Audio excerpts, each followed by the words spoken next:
क्या यह संभव था? क्या उन्हें हाजी साहब के सामने ऐसा करने की हिम्मत करनी चाहिए थी? गोरे लोगों में से एक ने धीमी आवाज में कहा। तभी काले रंग के पुरुषों में से एक बोला, गुरनी अपनी सीमा से आगे बढ़ रही है। तेरी ये हिम्मत जो तूने हाजी साहब के आगे जुबान खोल दी, अरे दिल में आग लगी है। मेरे भीतर नर्क जल रहा है। मैंने तुमसे कहा था कि मुझे उससे बदला लेना है। तुम लोग मुझे अकेला छोड़ दो। ठीक है खुरातुन, यदि वह प्रतिशोधी है तो उसे बदला लेने दो। आप तो जानते ही हैं कि यह लड़का किस परिवार का है और इसके पीछे कौन है।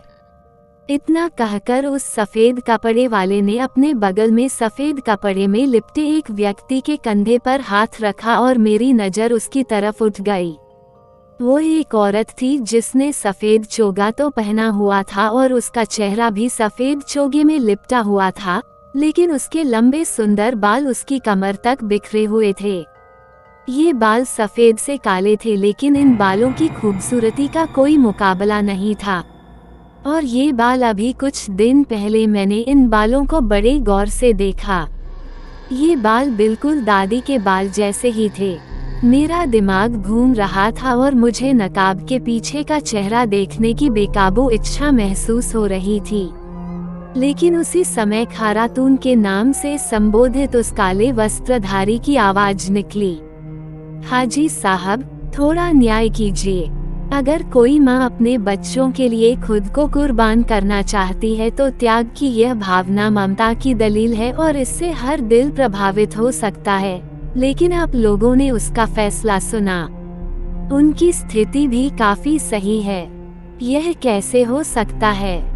गुरनी की बेटी खूबसूरत है और उसके जीवन की कहानी में कई मोड़ हैं जो इस समय विस्तृत नहीं किए जा सकते हैं। लेकिन यह बात नहीं मान रहा है। सुनिए गुरनी, जो हुआ वह एक दुर्घटना थी।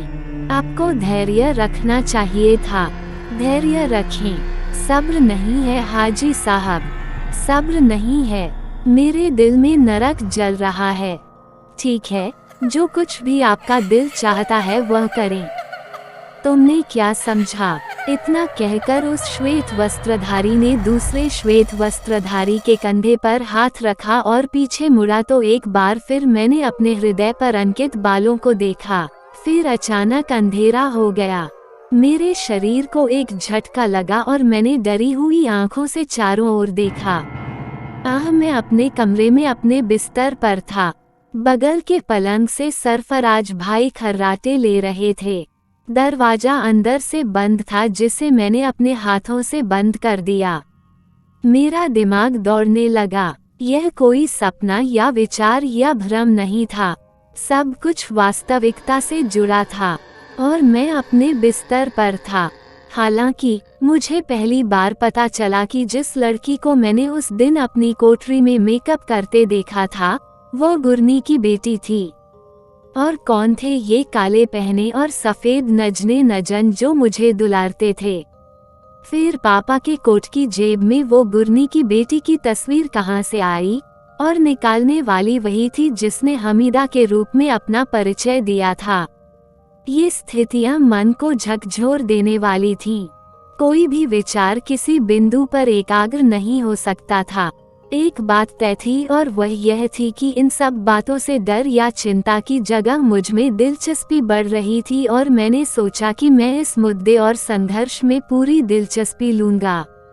इसके बाद मैंने एक झपकी ली और आंखें बंद कर सोने की कोशिश की। विचारों के आक्रमण में जो नींद होती वो बस हल्की सी उनींदापन थी। सरफराज भाई के खर्राटे बजते रहे।